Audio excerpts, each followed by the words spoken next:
Hello दोस्तों, मैं विवेक माहेश्वरी आप सभी का अपने इस YouTube चैनल में आज फिर स्वागत करता हूं। साइकोलॉजी की पाठशाला के आज इस टॉपिक में हम डिस्कस करेंगे गोल्स ऑफ साइकोलॉजी। मनोविज्ञान के क्या लक्ष्य हैं। पिछले एक या दो वीडियो में हमने यह डिस्कस किया था कि psychology is the systematic and scientific study of behaviour of human being as well as animal being.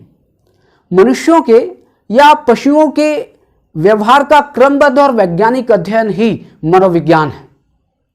और यदि व्यवहार को सीधे तरह से समझा जाए तो व्यवहार को दो तरह से समझ सकते हैं, एक ऑब्जर्वेबल एक्शंस से और दूसरा हमारी मेंटल एक्टिविटीज से। ऑब्जर्वेबल एक्शंस को हम ओवर्ट बिहेवियर भी कह सकते हैं। मेरा ऑब्जर्वेबल अगर आप एक्शंस देखें तो मैं आपको कुछ चीजें डिस्कस कर रहा हूं, मेरी आवाज आपको सुनाई दे रही है, मेरा बोलने का ढंग आपको दिखाई दे रहा है, मेरी बॉडी लैंग्वेज आपको दिखाई दे रही है, ये मेरा ऑब्जर्वेबल एक्शन है। व्यवहार का दूसरा पक्ष है आपकी मेंटल एक्टिविटीज, आपकी प्लानिंग, आपकी थिंकिंग, आपकी इमेजिनेशन कैपेसिटी, आपका फियर, आपकी एंजाइटी, आपके जितने भी साइकोलॉजिकल वेरिएबल हैं जो आपके मन से संबंधित हैं, वो आपके व्यवहार का एक दूसरा पक्ष है जो डायरेक्टली विजिबल नहीं है, जिसको सीधे देखा नहीं जा सकता, लेकिन वो आपके ओवर्ट बिहेवियर से देखा जा सकता है। आप जब दुखी होते हैं तो आपके फेशियल एक्सप्रेशन चेंज होते हैं, आपको गुस्सा आता है तो आपकी बॉडी लैंग्वेज चेंज होती है, आप कोई भी ऐसी मेंटल एक्टिविटीज होती है उसका प्रभाव आपके शरीर पर पड़ता है और उस शरीर से वो मेंटल एक्टिविटीज का प्रभाव दिखाई देता है। मनोविज्ञान में इन दोनों तरह के व्यवहार, मतलब ओवर्ट बिहेवियर जिसे देखा जा सकता है और कोवर्ट बिहेवियर जिसे देखा नहीं जा सकता है, इन दोनों तरह के व्यवहार को मनोविज्ञान में अध्ययन किया जाता है। और इस मनोविज्ञान में व्यवहार को अध्ययन करने के लिए उसके लक्ष्यों की पूर्ति बहुत जरूरी है। मनोविज्ञान के 4 गोल्स हैं।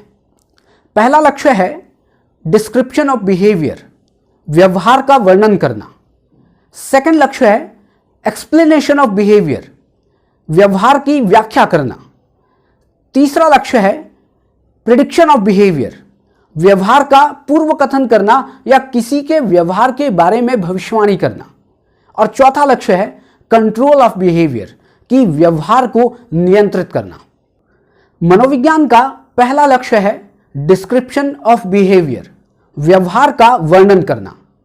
In psychology, description means the statements about the behavior of organism and conditions under which the behavior occurs। कि इन बातों का वर्णन करना कि प्राणी या व्यक्ति या कोई भी पशु क्या व्यवहार कर रहा है और वो किन परिस्थितियों में व्यवहार कर रहा है।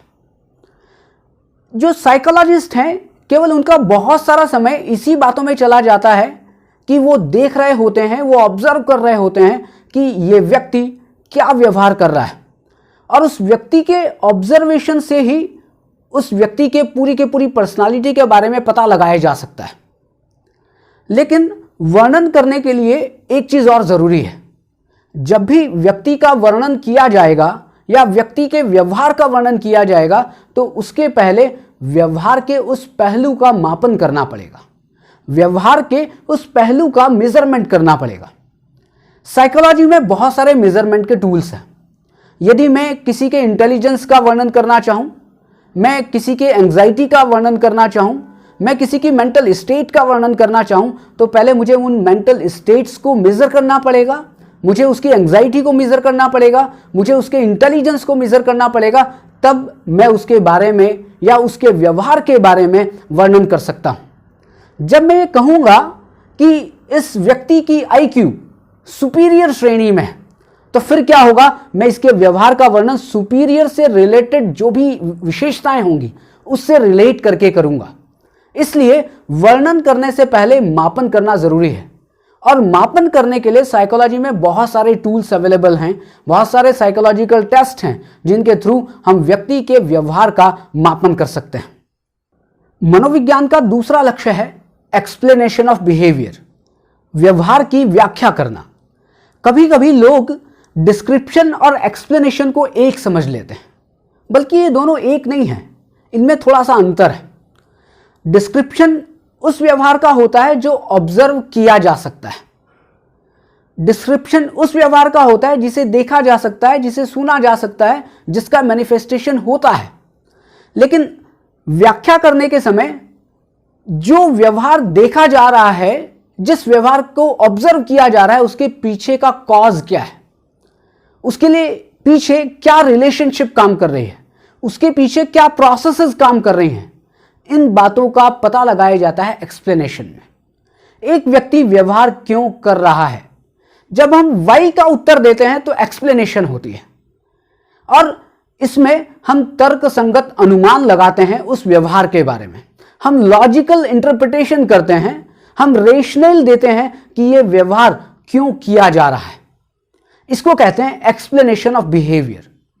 एंड थर्ड आता है प्रिडिक्शन ऑफ बिहेवियर। जब व्यवहार का मापन कर लिया गया, व्यवहार का वर्णन कर लिया गया, व्यवहार की व्याख्या कर ली गई, अब तीसरा आता है जो सबसे इंपॉर्टेंट हमारे साइकोलॉजी का लक्ष्य है, प्रिडिक्शन ऑफ बिहेवियर। व्यवहार के बारे में पूर्व कथन करना। What will people do in future, एक व्यक्ति फ्यूचर में क्या करेगा, इसका अध्ययन जब किया जाता है तब वह उस व्यक्ति का पूर्व कथन करना होता है या उसके बारे में प्रिडिक्शन करना होता है। आप इसको इस तरह से समझें कि एक स्टूडेंट है जिसका क्लासरूम जो परफॉर्मेंस है वो बहुत अच्छी नहीं है, तब टीचर क्या कहता है कि इसकी क्लासरूम परफॉर्मेंस बहुत अच्छी नहीं है, तो हो सकता है कि ये अपनी जो एग्जाम, फाइनल एग्जाम आने वाली है, उसमें वो अच्छा परफॉर्म नहीं करेगा। एक बच्चा अच्छा होता है तो उसके बारे में कुछ अच्छा प्रेडिक्शन किया जाता है। आप जनरली घर में भी देखते हैं, स्कूल में भी देखते हैं, और कई लोगों को देखते हैं, तब कहा जाता है, उसके व्यवहार को देखा जाता है, उसके व्यवहार का वर्णन किया जाता है, उसके व्यवहार की व्याख्या की जाती है, और उसके आधार पर हम उस व्यवहार का प्रेडिक्शन करते हैं या उस व्यक्ति के बारे में प्रेडिक्शन करते हैं। प्रेडिक्शन करने के लिए मनोवैज्ञानिक 3 चीजों का सहारा लेते हैं। एक, योग्यता का मापन करते हैं। दूसरा, एप्टीट्यूड का मापन करते हैं, जिसे अभिक्षमता या अभिकौशल कहते हैं। और तीसरा, इंटरेस्ट का मापन करते हैं कि व्यक्ति की योग्यता क्या है, व्यक्ति में कौन सा अभिकौशल है या कौन सा एप्टीट्यूड है, और तीसरा, व्यक्ति में इंटरेस्ट क्या है। उन 3 के आधार पर भविष्य के बारे में पूर्व कथन किया जाता है।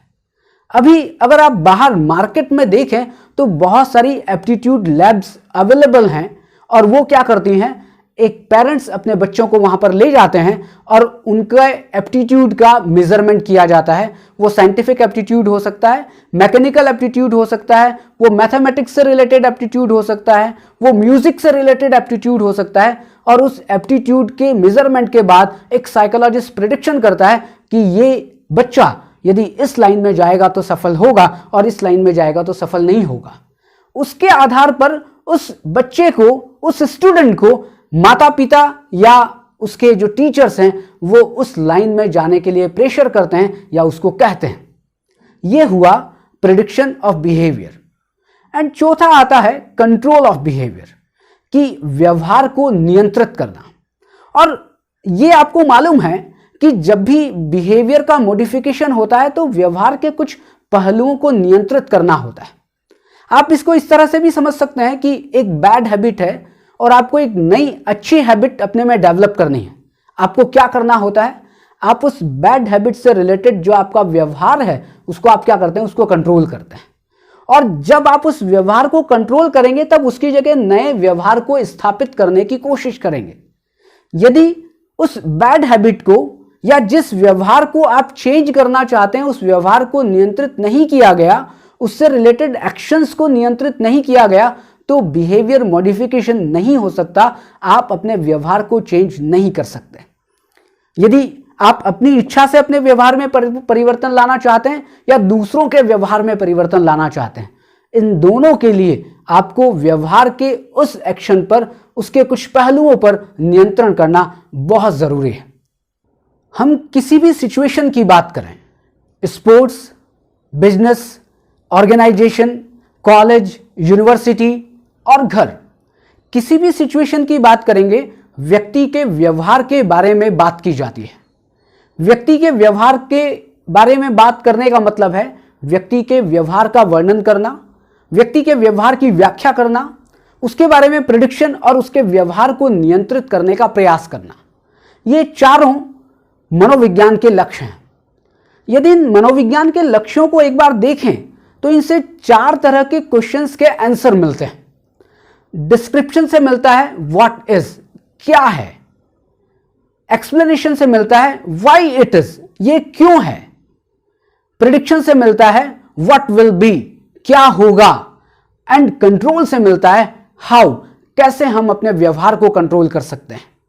यदि आप किसी के व्यवहार के बारे में वर्णन करना चाहें, आप व्याख्या करना चाहें, आप पूर्व कथन करना चाहें या आप नियंत्रण करना चाहें तो आपको what is, why it is, what will be and how का उत्तर समझना पड़ेगा। अब आपको मेरी बात समझ में आ गई होगी कि psychology is the study of behaviour.